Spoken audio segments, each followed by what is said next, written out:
Bom, aqui, galera, então, né, eu acho que a gente até pode ir trabalhando aqui em relação a isso, né, do que é feita uma pose perfeita, tá?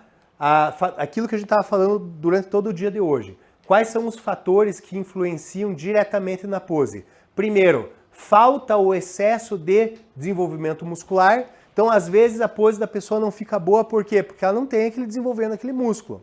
Ou às vezes a pose da pessoa pode não ficar boa porque ela tem muito daquele músculo. Por exemplo, uma biquíni, só que não tem a perna muito grossa. Vou dar um exemplo. Então nem sempre é só a falta de músculo. Às vezes pode ser o excesso de algum grupo muscular também, em detrimento de outro, tá?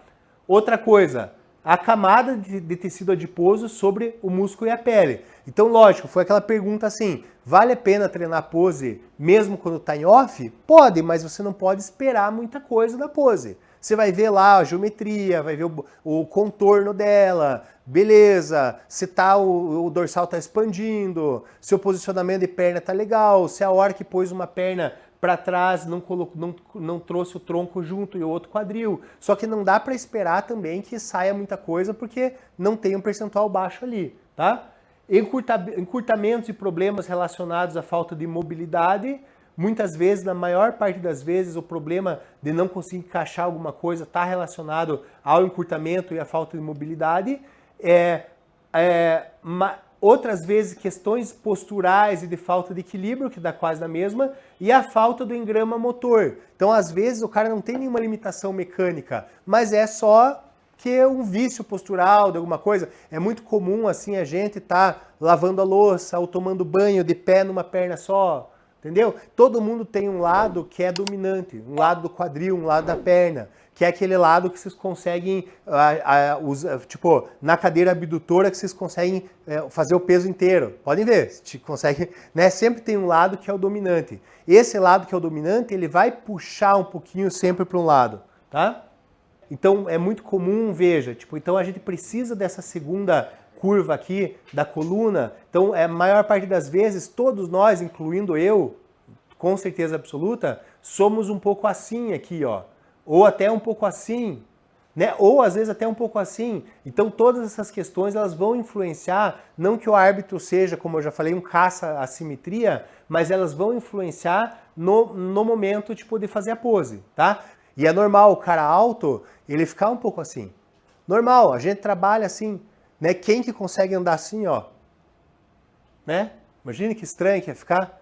Que na verdade é o cara como se ele fosse fazer uma expansão, um semi-relaxado, só que ele não tá com os braços, então ele anda assim, né? Sabe quem que anda assim? Tipo, por exemplo, o Vitor Capial, né? Que ele trabalha, tá certo ele. Então ele fala assim, daí, Pajé, qual é? Né? Então ele anda assim, não anda assim.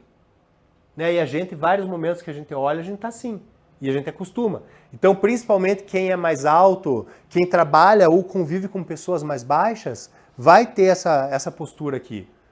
Muitas vezes, galera, é até o tipo da pisada, assim, faz diferença.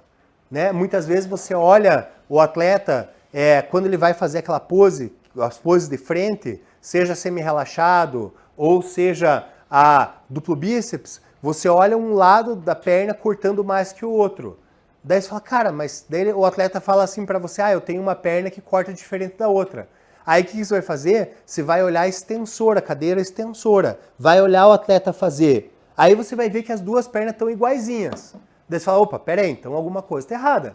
Calma lá. Então se na hora dele fazer extensora, os cortes da perna estão exatamente iguais, e na hora que ele está posando, alguma coisa está acontecendo, você vai ver, muitas vezes é um pé dele que ele já torceu, e aí a hora que ele vai fazer a força de abdução, o pé dobra. Isso é muito comum de acontecer em mulher também que usa salto, é muito comum de acontecer. E outra coisa, na panturrilha, todos nós temos um lado, todos mesmo, que a hora que você vai fazer a máquina de panturrilha, você faz a flexão plantar lá em cima, sempre você vai fazer o pé ou entrar para dentro ou para fora. Uma inversão e eversão. E aí existem os músculos que são os inversores e eversores do tornozelo, que eles são, por isso que é bom fazer panturrilha no leg press, por exemplo, que a hora que você tá vindo, tá voltando, ela tá alongando junto.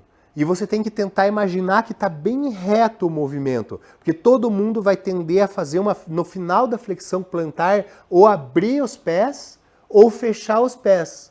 Quem abre os pés fica com a parte de fora da panturrilha mais desenvolvida que a de dentro, e quem fecha os pés fica com a parte de dentro da panturrilha mais desenvolvida, tá? Então um exercício que corrige muito isso é o leg press, e é esse que você pode alongar a panturrilha no leg, que você pode alongar bem na volta, e você sente, tipo, o que você faz? Você volta, tipo, sentindo bem o dedão do pé, e você faz força com a parte de fora do pé. Isso se você tem, tipo, se você gira para fora. Se não, você é o contrário. Você volta, né, na negativa com a parte de fora do pé. Isso vai dar na mesma se vocês olharem o pé de vocês reto. Imaginar que tem uma tala aqui, né? Então, assim, vocês podem até fazer a flexão em pé com o aluno de vocês ou vocês mesmos, flexão plantar na panturrilha, e segurar aqui o tornozelo como se tivesse uma tala. Vocês vão perceber que o atleta, a pessoa vai fazer a flexão plantar, e para dar aquela última subidinha, ou ele vai girar o pé para dentro ou ele vai girar o pé para fora. E aí vocês seguram o tornozelo e tentam fazer ele subir sem girar, nem para dentro nem para fora. Aí começa a consertar um pouquinho, tipo, essa simetriazinha. Tem que reduzir bastante a carga, tá? Mas dá para fazer isso aí, tá?